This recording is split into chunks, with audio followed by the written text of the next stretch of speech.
principal cause of this conflict going on for as long as it has is Tehran, and the weapons and the finance and the training that they've provided to Houthis and others. That's the real danger here, and I think everybody wants to bring this to a peaceful conclusion.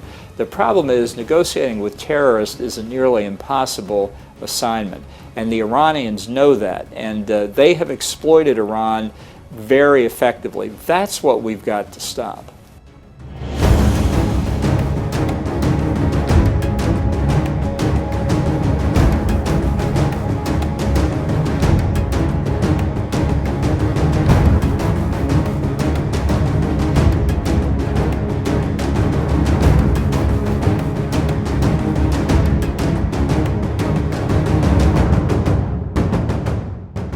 And yet the Biden administration, by seeking to get back into the nuclear deal, by eliminating the terrorist organization designation for the Houthi, and by threatening to cut off arms sales to Saudi Arabia and the UAE, is putting all of the pressure on its own friends in the region. And I think the Ayatollahs in Tehran understand that.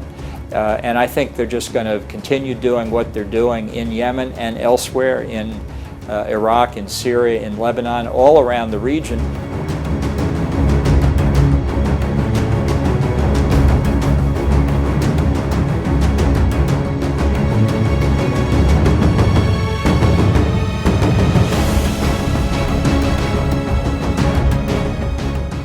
So the idea that somehow Iran, under its current regime, could be a responsible actor in the Middle East is just badly misguided. It says nothing about the people of Iran or the country of Iran, but about the regime in power. It is the principal threat to international peace and security in the region.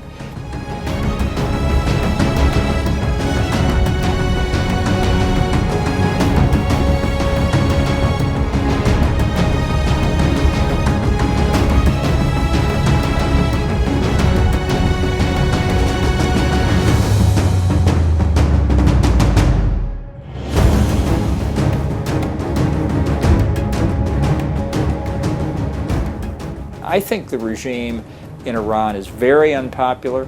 I think it may be at its lowest level of support since 1979, but it still has the army, it still has the Pasdaran, it still has the besieging militia.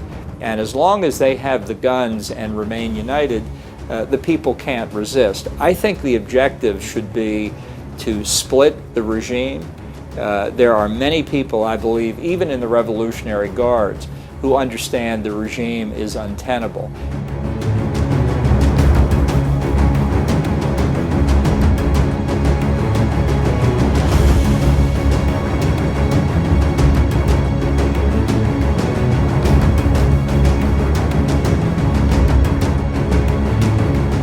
So countries like the Emirates and Saudi Arabia say, well, look, if we can't enrich uranium, why would you ever let Iran enrich uranium? And it's a question the Obama administration never answered because it can't answer.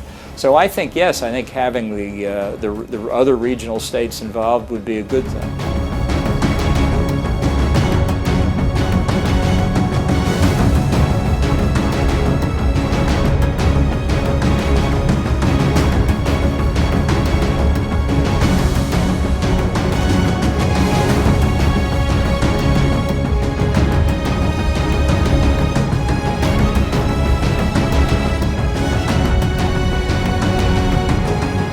So it's now much harder for Biden to go back into the deal, and he understands that if he were to re-enter the deal with Iran in non-compliance, that it would be total surrender.